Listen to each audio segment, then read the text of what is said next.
राधे राधे, जय श्री कृष्ण। आप सभी को एक बार फिर से आप सभी का स्वागत है आपके अपने धार्मिक चैनल श्री शक्ति संगम पर। तो आज की इस वीडियो में हम लोग कामिका एकादशी की व्रत कथा के विषय पर चर्चा करने वाले हैं। आप सभी को बता दें कि इस साल कामिका एकादशी का जो व्रत है वो 21 जुलाई दिन सोमवार को रखा जाएगा। कहते हैं कि कामिका एकादशी के व्रत के दिन सबसे पहले संकल्प लेते हैं और फिर इस दिन की व्रत की कथा को पढ़ा जाता है और कथा सुनने मात्र से ही इस एकादशी का पुण्य फल प्राप्त होता है।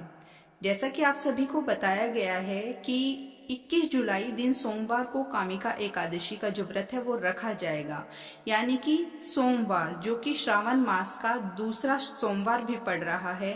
तो ये दुर्लभ संयोग है कि एकादशी और श्रावण का जो सोमवार है, जो दूसरा सोमवार है, वो एक साथ पड़ रहे हैं। तो इस पुण्य कामिका एकादशी पर भगवान विष्णु के साथ साथ भगवान शिव की पूजा करने और कथा सुनने का जो फल है वो सभी साधकों को और व्रतियों को मिलने वाला है। तो चलिए आप सभी का ज्यादा समय ना लेते हुए कामिका एकादशी व्रत की कथा को शुरू करते हैं। एक समय की बात है जब एक गांव में एक क्षत्रिय रहा करता था। वह अपने आप पर बहुत गर्व करता था, खासकर अपनी शक्ति और बल पर उसे बहुत अभिमान था।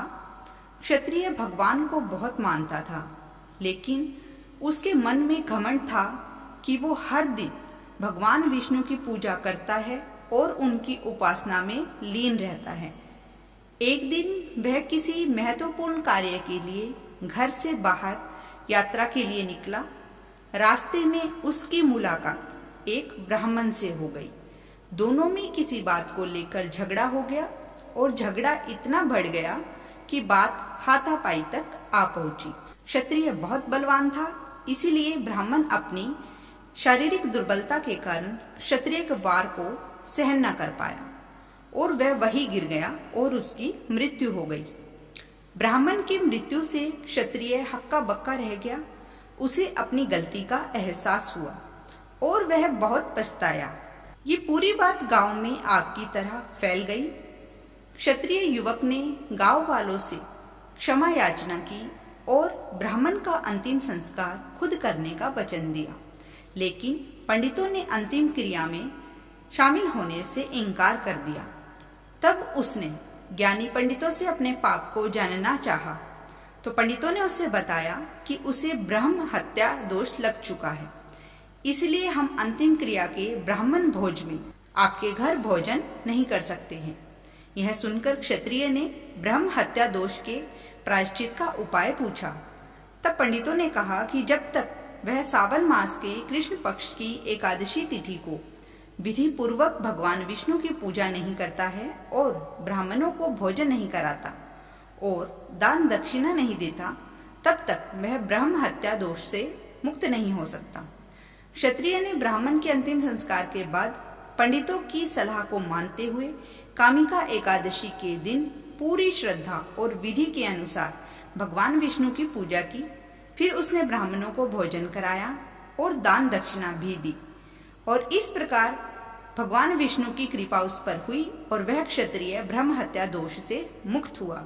अर्थात जो कोई भी साधक या व्रती या कोई भी व्यक्ति कामिका एकादशी का व्रत रखता है तो उसे ब्रह्म हत्या का जो पाप है वह उससे दोष मुक्त हो जाता है। अब जानते हैं कामिका एकादशी के व्रत का महत्व क्या है। भगवान कृष्ण बोले, हे युधिष्ठिर, श्रावण मास के कृष्ण पक्ष की एकादशी कामिका एकादशी कहलाती है। एक समय देवर्षि नारद ने पितामह विष्णु से इसका महात्म्य पूछा। उन्होंने इस पवित्र व्रत में भगवान विष्णु की पूजा करने का विधान बताया था। पृथ्वी दान, स्वर्ण दान व कन्यादान इत्यादि महादान के फल से विष्णु पूजा का जो फल है वो बहुत अधिक है। जो फल मनुष्य को अध्यात्म विद्या से मिलता है उससे अधिक फल कामिका एकादशी देने वाली है। भगवान विष्णु को एक दल तुलसी का चढ़ाओ तो 1 भार स्वर्ण 4 भार चांदी दान करने का फल मिलेगा। तुलसी के दर्शन मात्र से ही पाप भस्म हो जाते हैं। वृंदा के स्पर्श मात्र से ही मनुष्य पवित्र हो जाता है और भगवत चरणों में जो तुलसी अर्पित करता है उसे मुक्ति मिलती है। और इस महात्म्य को सुनने से जो व्यक्ति होता है वो यशस्वी भी होता है। तुलसी के पत्ते को जल में डालकर स्नान करने से यमराज से मिलने वाली सभी यातनाएं नष्ट हो जाती हैं और तुलसी जी को भगवान के चरणों में अर्पित करने से मोक्ष की प्राप्ति होती है। एकादशी के दिन जो मनुष्य भगवान के सामने दीपक जलाते हैं उनके पितृ स्वर्ग लोक में अमृत का पान करते हैं। कामिका एकादशी की रात को जो जागता है और दीप दान करता है उसके पुण्य कर्मों का खाता बढ़ जाता है।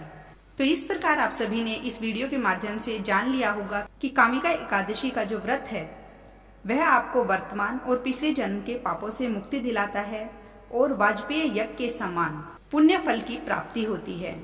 तो आप सभी भी सावन की इस कृष्ण पक्ष की कामिका एकादशी में भगवान विष्णु के साथ साथ भगवान शिव की कृपा भी प्राप्त करना चाहते हैं तो दोनों भगवान की पूजा एक साथ कीजिए।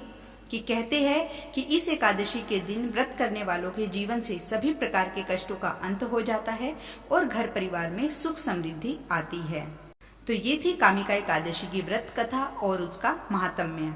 आप सभी को उम्मीद करूंगी वीडियो अच्छी लगी होगी और यदि अच्छी लगी हो तो ज़्यादा से ज़्यादा अपने प्रियजनों तक इस वीडियो को शेयर करें ताकि वो भी इस एकादशी व्रत कथा का जो पुण्य फल है वो प्राप्त कर सके। तो मिलते हैं नेक्स्ट वीडियो में, तब तक के लिए आप सभी अपना ख्याल रखिए। भगवान विष्णु जी की कृपा आप सभी पर सदैव बनी रहे। धन्यवाद।